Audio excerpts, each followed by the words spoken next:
Oi, gente. Vim falar para vocês aqui sobre uma coisa que está sendo bem comentada, que são as habilidades psiônicas. Minha amiga Isabela, uma ocultista aplicadíssima, me enviou hoje um vídeo e a gente ficou conversando sobre, né? E esse termo já era utilizado na ficção científica nas décadas de 50 e 60 e fala sobre o poder da mente, né? Que tem a ver com telepatia, com telecinese, com leitura de pensamentos, de mover objetos, etc. O poder da mente de atuar no plano físico e na matéria. E nesse vídeo mostrou também a captura de um ovo, que tudo indica ser uma tecnologia não humana. E agora estão dizendo que é uma inteligência não humana, por ser um objeto como se tivesse consciência própria. E isso relacionado aos OVNIs, as pessoas dizem que pode ser uma nave onde tem tripulantes e eles estão ali dirigindo, pilotando a nave, né? A gente já sabe que não necessariamente é uma nave e tem um tripulante. Com o achado desse ovo, que parece que tem vida própria, né? É um objeto que tem inteligência própria, autônomo, como se fosse um robô que a gente tem aqui, ou a inteligência artificial que cria coisas e tem como se fosse consciência própria, né? Estão afirmando que existem estudos que querem utilizar essa habilidade psiônica para controlar objetos, e inclusive esses objetos de inteligência não humana, de tecnologia não humana, porque eles possuem uma consciência e nós, através da nossa consciência, podemos nos conectar com eles e, de certa forma, manipulá-los, exercer controle sobre, ou seja, controle mental sobre uma outra consciência ou sobre um objeto. Bom, esse tema vai exigir mais vídeos, tá?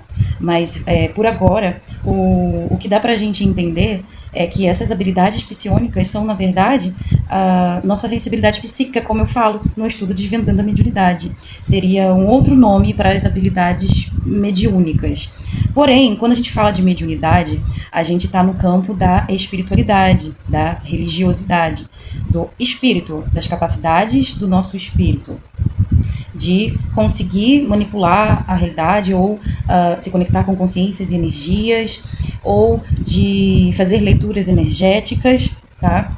De traduzir certas coisas e certas energias sutis que não são... Porque a gente fala energia no campo espiritual, que é uma palavra, é um termo pegado emprestado da física, emprestado da ciência, mas não é uma energia como explicada, como a gente encontra na física. Quando a gente fala de leitura energética utilizando a mediunidade, principalmente a clarividência, que é o que eu faço, não é uma leitura como se fosse um aparelho eletrônico para ler energias eletrônicas, né?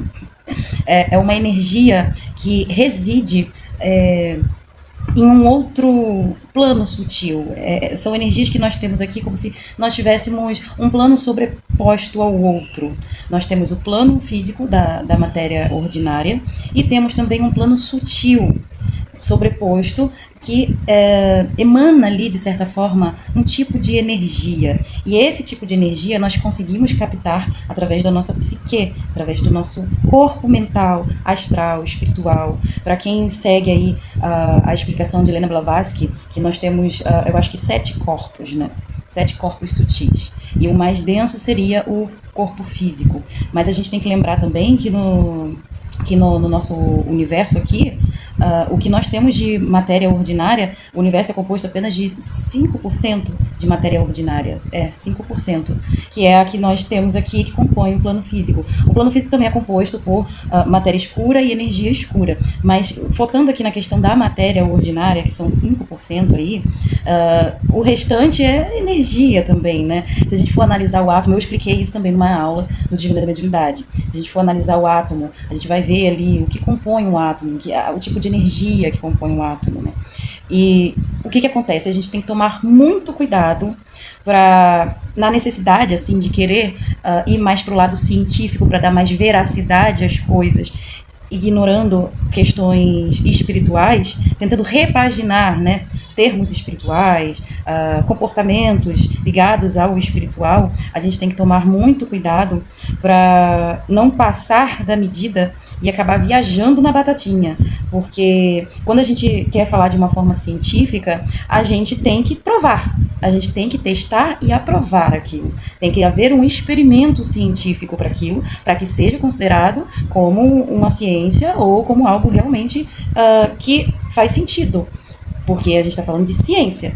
Quando a gente fala de questões espirituais, o que nós temos não é uma ciência, não é algo científico, é algo mais voltado para o nosso psicológico, para o nosso neurológico, o nosso biológico e fisiológico, do orgânico, né? Do que, de fato, algo eletrônico, algo artificial, ou como, por exemplo, outra coisa aqui também, sobre as leis da física clássica, que o nosso plano está condicionado, que através da física a gente consegue aí medir forças, medir energias, mas quando é na questão espiritual, ligada mais ao neurológico, ao psicológico, nós não temos como comprovar certas coisas.